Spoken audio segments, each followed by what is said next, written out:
Hey, thank you for coming. This is poster number D85, Waves of Binding, EEG Oscillations during Integration of Visual, Auditory, and Lexical Stimuli.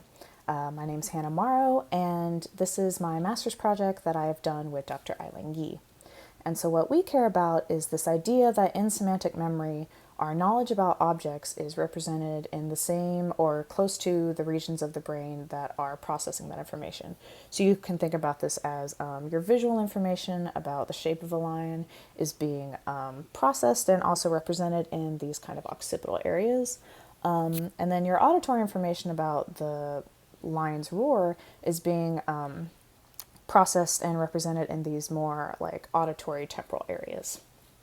So then that begs the question of how then are different types of information integrated into a coherent whole if they are in fact being processed in these different brain regions.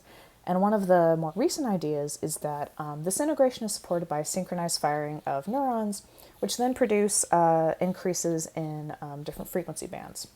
So some work has shown that we see more activity in gamma whenever stimuli are congruent versus whenever they're not. And other studies suggest that we see more theta activity whenever our stimuli are across modalities versus within a modality. So you can think of this as a visual and an auditory stimulus compared to whenever you just have a visual and another visual stimulus. There are even more theories that talk about how you're going to see increases in gamma whenever the groups of neurons that are communicating together are closer together. And you'll see increases in lower frequencies like theta whenever those groups of neurons are further apart and are communicating together. So that leads to a couple different ideas. One is that whenever we give subjects these congruent stimuli, we would expect to see increases in both gamma and theta activity. But the other one is that whenever we kind of increase cortical distance, and the way that we're doing that is by not just having visual and auditory information, but now adding some lexical information in our trials, we should see more theta for that too, if theta is in fact responsible for these longer distance communications. And so the way that we tested that is we collected from 19 subjects. This was a within subjects design. And what we did is for our non-lexical trials, we would show them a picture and then play a recording of a congruent sound, like a lion roaring in this example, or an incongruent sound, which would be like the sound of a car starting up. And for our lexical trials, we would then show them the same pictures, but this time, instead of a recording of a sound, they're hearing someone either saying the word roar, if it's congruent, or saying the word vroom for like an incongruent condition, because that's not associated with a lion.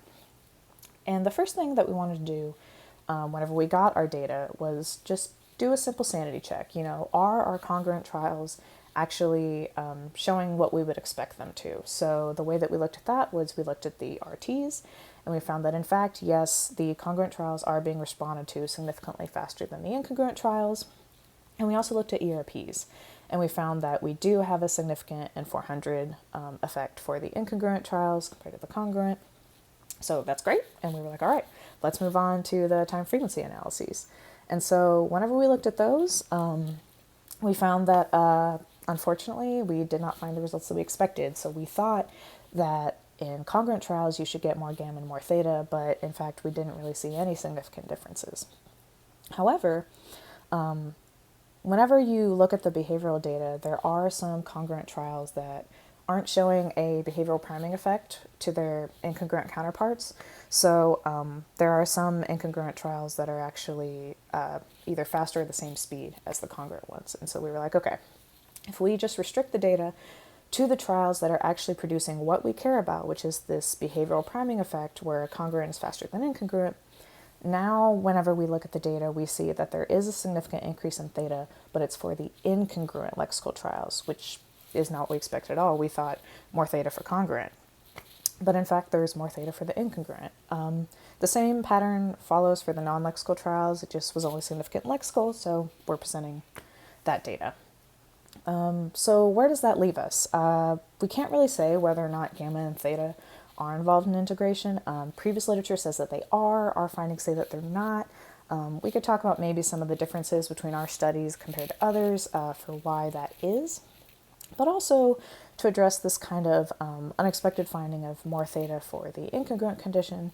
We think that maybe this could be because theta increases have been suggested to be kind of the basis for the N400 effect. So it's these oscillations in theta that are producing that negative going deflection. So if that's true, then it could be that we are just unable to see theta increases related to integration because they're kind of being masked by the theta that contributes to the N400.